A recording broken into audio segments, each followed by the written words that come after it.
What's going on, guys? In this video we got to talk about Bitcoin. We saw a massive inflow from the spot Bitcoin ETFs just the other day. We also just received CPI and it basically came in line with expectations. We'll talk about how that may relate to cuts or no cuts. And then we have an article talking about Bitcoin and a $360,000 price. I'll give you my thoughts on that. First off, if you didn't notice, beside me, this is Bitcoin's pattern here.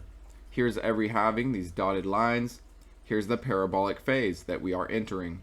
2020 was a bit of an anomaly, but every other cycle we do see a fantastic run at this point, and it basically starts after September. And if you're curious about what Bitcoin has done in past cycles, right around September and to end the year on a peak year, which we are in, by the way, I'll leave a link below or at the end screen where I kind of explain what Bitcoin has done in past cycles, how September goes, how the end of the year goes, and what to expect over the next 3 to 4 months. Now, CPI. Okay, so yesterday we had PPI and it came in under expectations. Quite a lot, actually. I might as well go to this real quick just to show you guys that didn't watch in a prior video. But our forecast of 3.3% turned into a 2.6%. And our previous read for July that came out in August was previously a 3.3, but it was revised to 3.1. This did increase the probabilities of a 50 basis point cut, actually, although the market is still heavily anticipating a 25 basis point cut. And now with CPI here, it seems even less likely that we're going to get a 50 basis point cut, although it was previously like a 1 in 10 chance anyways. This basically cements that we're very likely to get a 25 basis point over a 50 basis point cut. The Fed's goal is 2% inflation, and we are not there. Not even close, really. But their dual mandate, also watching the labor market, which has been weakening lately, gives them the runway for cuts. And with the Fed meeting in like less than a week from now, or roughly a week from now, it's the next week, we're looking at a 90% chance of a 25 basis point cut. Leaving rates current isn't even projected at all. There is a 9.2% chance of a 50 basis point cut. Expect a rate cut next week. After the Fed meeting next week, our next data point for inflation at least is going to be PCE, and this is the Fed's preferred gauge of inflation. So hopefully that lower PPI that we saw the other day can translate to a lower PCE towards the end of this month here. All right, now let's talk about this article. I also want to talk about WULF stock and the chart. We have a gap below. I want to give my thoughts on that. We also have a bearish divergence on the daily. But first off, let's talk about Bitcoin. This article goes over a few things. It goes over the super cycle, this $360,000 possibility. And it also talks about the spot Bitcoin ETFs, which to me is the more interesting part of this. A classic Bitcoin price chart pattern puts 170 to 360,000 in play this cycle. And also spot Bitcoin ETFs put their biggest inflow in multiple months. And this article also talks about a inverse head and shoulder, actually 2 of them, which is a typically bullish pattern. Getting a break above the neckline, which we have already got, is typically followed by a big move. The better looking the inverse or regular head and shoulders is, the more likely the market is to trade on it. You know, if you're looking for these crazy patterns that are very hard to see, or you have to do all these extra things to actually make the pattern more visible, it's very unlikely that the rest of the market sees it. So you got to keep that in mind. You know, the more obvious the pattern, the more likely it is to play out, typically.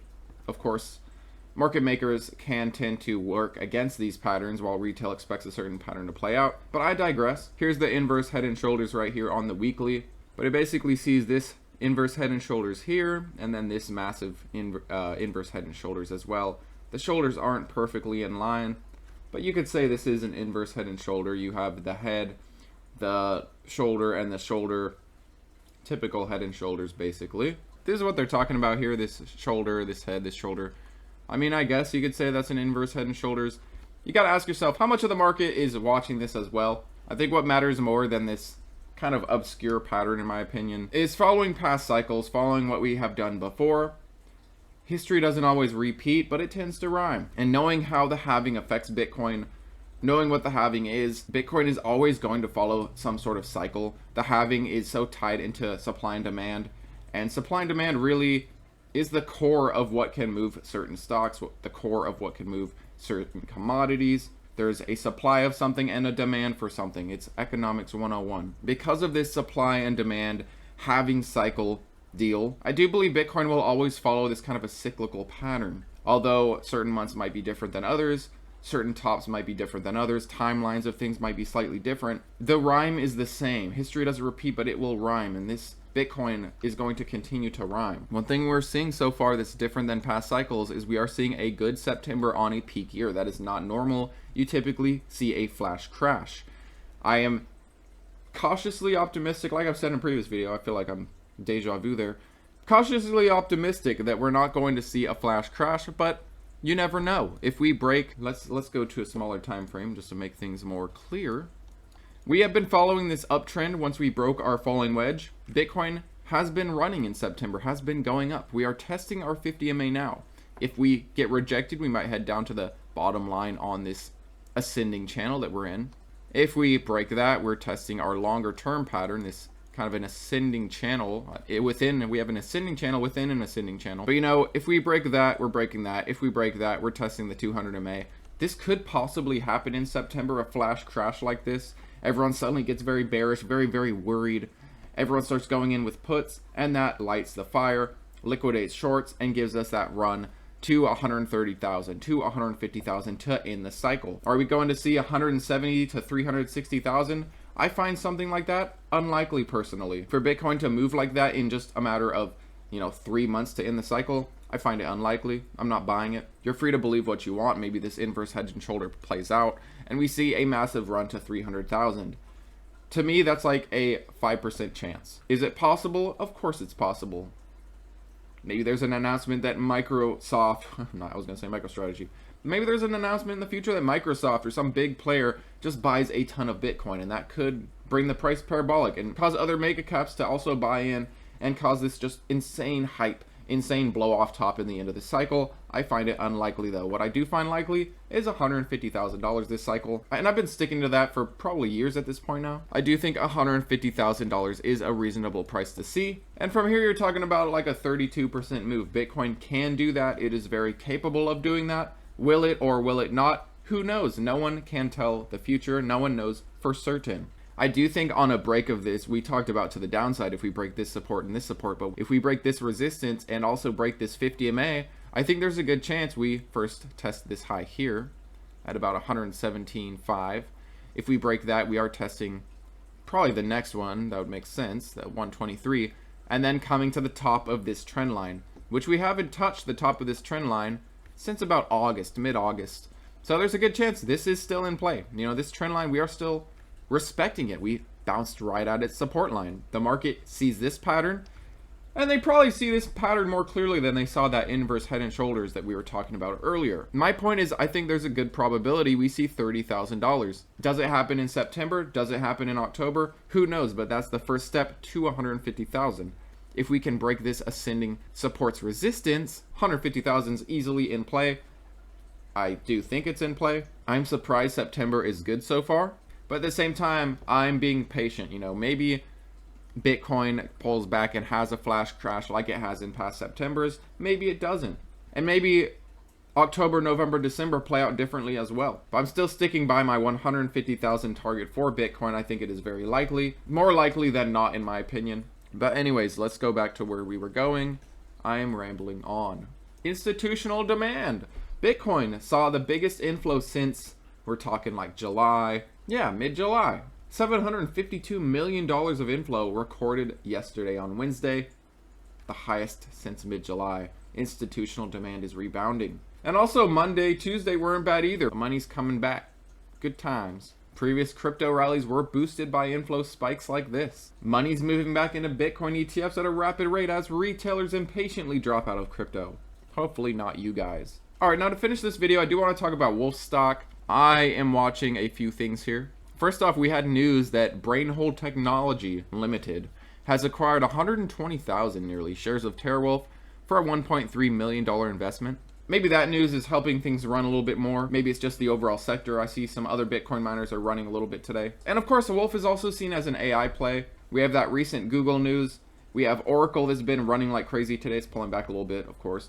But we have all this kind of AI hype going on, so the AI related miners have been benefiting a lot lately. Now, one thing I see for WULF is a bearish divergence. If we don't keep popping, if we don't see this hit a higher high, this RSI hit a higher high than here, we do have a bearish divergence. The RSI looks like it's going to hit a lower high.